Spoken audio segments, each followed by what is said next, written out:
Brazil 2টা penalty পেয়েছেন, তারপরেও নরওয়ের বিপক্ষে 2-1 গোলে হেরেছেন। এটা ব্রাজিলের অবিশ্বাস্য হার নাকি নরওয়ের অবিশ্বাস্য জয়, কোনটা বলবো আসলে ভেবে পাচ্ছি না। একটা বিষয় খেয়াল করেন, ধরেন নরওয়ে যে কোনো কারো বিপক্ষে জিতবেন, তাহলে গোল করবেন কে?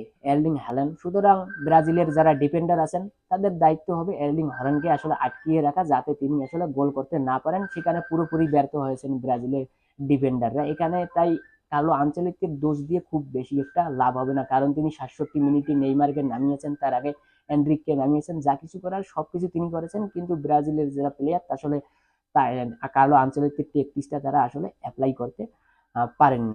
একটা কথা বলি, ব্রাজিলের সমর্থকদের অবশ্যই খারাপ লাগবে, সেটা হচ্ছে যে ব্রাজিল অলরেডি কিন্তু বিশ্বকাপ থেকে ছিটকে গিয়েছেন, কিন্তু আরো 1 থেকে 2 যুগ ব্রাজিল আসলে বিশ্বকাপ জিততে পারবেন না, সর্বোচ্চ তারা সেমিফাইনাল পর্যন্ত যাবেন। তাতে কিন্তু ব্রাজিলের সমর্থকদের কোনো ক্ষতি নেই বা কোনো আফসোস থাকবে না, কারণ তারা 5টা বিশ্বকাপ জিতেছেন। এই গল্প করেই তারা 1 থেকে 2 যুগ নিঃসন্দেহে কাটিয়ে দিতে পারবেন।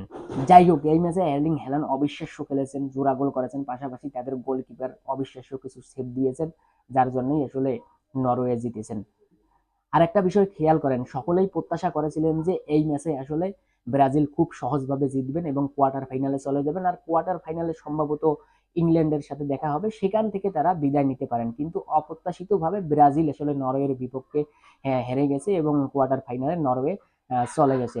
আর একটা বিষয় খুবই খারাপ লেগেছে, সেটা হচ্ছে যে ব্রাজিল ম্যাচটা হারার পরে নেইমার জুনিয়র আসলে হঠাৎ করে জাতীয় দল থেকে অবসরের ঘোষণা দিয়েছেন, অর্থাৎ আন্তর্জাতিক পর্যায়ে আর ব্রাজিলের হয়ে নেইমারকে খেলতে দেখবেন না। যাই হোক, ভালো থাকবেন, পরবর্তী ভিডিওতে আরো অনেক কথা হবে।